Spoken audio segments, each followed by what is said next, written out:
গগৈর পাকযোগ কেন্দ্র রাজ্যে বিজেপি সরকার এফআইআর করুন, দোষী হলে সাজা হবে, এসবে না গিয়ে প্রেস কনফারেন্সে তুলে ধরার নেপথ্যে কি মতলব? এতেই প্রমাণ বিধানসভা ভোটে ব্যাকফুটে হিমন্ত সরকার। এমনই মন্তব্যে গৌরব গগৈর পাকযোগ ইস্যুতে মুখ্যমন্ত্রীর প্রেস কনফারেন্স এবং এসআইটি প্রতিবেদনকে কটাক্ষ করলেন কংগ্রেসের সর্বভারতীয় নেত্রী নিখাদ আব্বাস। এসআইআর প্রক্রিয়ায় সংখ্যালঘুদের ভোট ডিলিট এবং করিমগঞ্জের নাম বদল নিয়েও বিজেপি সরকারকে তোপ দাগলেন কংগ্রেসের সর্বভারতীয় মিডিয়া কোঅর্ডিনেটর নিখাদ আব্বাস। জেলার নাম বদলে কি উন্নয়ন হয়েছে প্রশ্ন তুলে বলেন, উন্নয়ন বঞ্চিত করিমগঞ্জের নাম বদলে সাধারণ মানুষের কি উপকার হয়েছে? নানা সমস্যা থেকে রাজ্যের মানুষের মোড় ঘুরিয়ে দিতে গৌরব গগৈর পাকযোগ নাটক রচনা করা হয়েছে। গৌরব গগৈ দোষী হলে তাকে আইনের কাঠগড়ায় তুলতে না পারাটা কি সরকারের ব্যর্থতা নয়? ভোট ডিলিট ইস্যুতে তিনি বলেন, উন্নয়নে করিমগঞ্জবাসী যদি তুষ্ট, তাহলে সংখ্যালঘুদের ভোট ডিলিট করে ভোটে জেতার ধান্দা কেন করতে হচ্ছে বিজেপিকে? ভোট ডিলিট, পাক যুগ সহ সমস্ত ইস্যুতে রাজ্যে ক্ষমতাসীন হিমন্ত সরকারকে নিশানা করেছেন নিখাদ আব্বাস।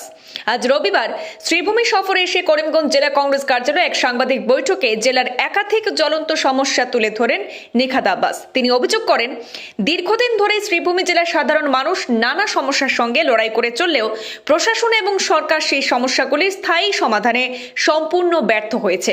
তিনি দাবি করেন, শ্রীভূমি জেলার মানুষ আজ ন্যূনতম সুযোগ সুবিধা থেকেও বঞ্চিত। শিক্ষা, স্বাস্থ্য, যোগাযোগ ব্যবস্থা থেকে শুরু করে কর্মসংস্থানের অভাব, সব ক্ষেত্রেই চরম অব্যবস্থা চলছে। অথচ সরকার উন্নয়নের ঢাক পেটাতেই ব্যস্ত। সরকার যদি এতটাই সুবিধায়, তাহলে যারা ক্ষমতায় নেই তাদের দোষ খুঁজতে লেগেছেন কেন? তার মতে এতেই স্পষ্ট সরকার আসন্ন ভোটে মোটেই সুবিধায় নেই। এদিনের সংবাদ বৈঠকে জেলা কংগ্রেস সভাপতি তাপস পুরকায়স্থ, জেলা কমিটির মিডিয়া সেলের ইনচার্জ শাহাদত হোসেন চৌধুরী সহ বেশ কয়েকজন কর্মকর্তা উপস্থিত ছিলেন। अभी थोड़ी देर पहले की जैसे आपने कहा भी कि असम के मुख्यमंत्री हैं हेमंत बिस्वा, देश के प्रधानमंत्री हैं नरेंद्र मोदी। डबल इंजन की सरकार की तो छाती पीटते हैं, लेकिन जब डबल इंजन की सरकार है उसके बावजूद भी बेचारे इतने हताश हैं, इतने हाथ पैर उनके कटे हुए हैं कि उनको इतना बड़ा मुद्दा भी आके प्रेस वार्ता करना पड़ रहा है। जाइए ना कोर्ट में, करिए ना एफआईआर, प्रेस वार्ता करके नाटक काहे कर रहे हैं? इस तरह की झूठी और गलीच बातें करके आप इसलिए दिखा रहे हैं, आप जनता को दिखा रहे हैं कि आप हताश हो चुके हैं, आप परेशान हो चुके हैं, आप थक चुके हैं, आपके पास जनता के मुद्दों की बात करने के लिए कुछ नहीं है, इसीलिए आप कुछ भी बोल रहे हैं। इन्हें बोलिए ना। ये बोलते हैं, देश के प्रधानमंत्री नरेंद्र मोदी जी बोलते हैं कि हम संसद में महिलाएं हमारे ऊपर हमला करना चाह रही थी, आपको संसद में आने से डर लग रहा है। अब हम कह देते हैं आपको संसद में आने से डर लग रहा है तो जाइए पाकिस्तान, जैसे आप कह देते हैं कि जाइए पाकिस्तान अगर आप कुछ नहीं कर सकते तो। हम कहते हैं देश के प्रधानमंत्री नरेंद्र मोदी को और हेमंत बिस्वा को, जाइए पाकिस्तान, जो एविडेंसेस है लाइए, एफआईआर करिए, कोर्ट में जाइए। ये प्रेस वार्ता करके अपने आप को हताश दिखा के जनता को हादसे का विषय मत बनाइए। किस प्रकार कोलैप्स हो चुका है, अब एक छोटा सा एग्जाम्पल लेते हैं। मानिए मेरी बहन यहाँ बैठी है, मैं यहाँ बैठी हूँ, मेरे भाई बंधु बैठे हैं, आपके परिवार में कोई बुजुर्ग हो सकता है, कोई छोटा बच्चा हो सकता है, कोई गर्भवती महिला हो सकती है। अगर रात बेरात उनको जरूरत पड़ जाए, भगवान ना करे किसी को इमरजेंसी पड़ जाए, तो करीमगंज में तो कोई मेडिकल फैसिलिटीज है नहीं। करीमगंज से अगर रेफर किया जाता है तो सिलचर में ही एक अस्पताल है, 60 से 70 किलोमीटर की दूरी पे यहाँ से पड़ेगा। एयरपोर्ट जाएंगे तो 80 किलोमीटर की दूरी पे पड़ेगा।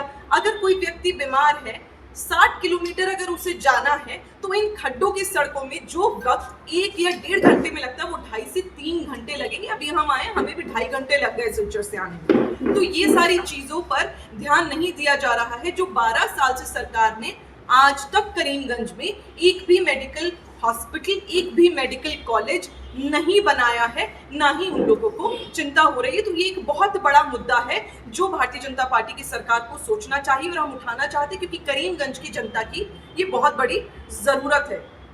रोजगार के ऊपर बात करेंगे तो हमें पता है कि 45 वर्षों में पहली दफा ऐसा हुआ है कि इतना ज्यादा बेरोजगारी बढ़ गई है पूरे देश में। लेकिन सिर्फ अगर करीमगंज की बात करें तो लास्ट टाइम भी हमने ये मुद्दा उठाया था, ग्रेड 3, ग्रेड 4 की जॉब्स के लिए जो वादा करा था देश के प्रधानमंत्री नरेंद्र मोदी जी ने और हेमंत बिस्वा की सरकार ने, और हेमंत बिस्वा ने, कि ग्रेड 3, ग्रेड 4 की नौकरियां हम देंगे करीमगंज की जनता को।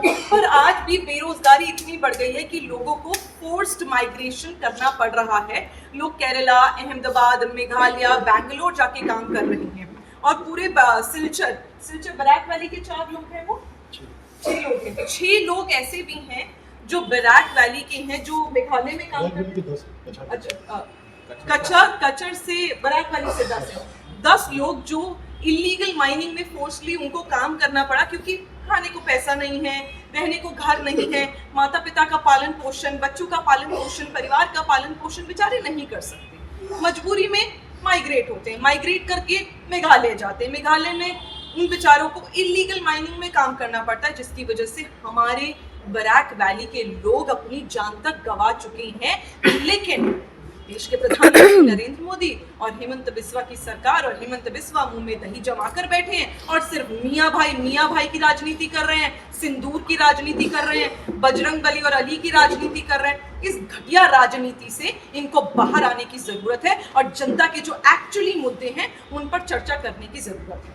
आज एजुकेशन को अगर हम देखें करीमगंज में, तो एक यूनिवर्सिटी, सिर्फ एक यूनिवर्सिटी तक भारतीय जनता पार्टी की सरकार ने नहीं बनाई। पिछले 12 साल में हम आपके माध्यम से पूछना चाहते हैं कि आपके घर में भी बच्चे होंगे, हमारे जो भाई बहन करीमगंज में रहते हैं उनके भी घर में बच्चे होंगे, उनको पढ़ने के लिए गुवाहाटी क्यों जाना है? क्या करीमगंज इस लायक नहीं है कि करीमगंज में एक यूनिवर्सिटी बन सकती है? क्या करीमगंज इस लायक नहीं है कि यहाँ के बच्चे भी अपने माता पिता के घर में रहकर हॉस्टल में ना जाके यहीं पढ़ लें?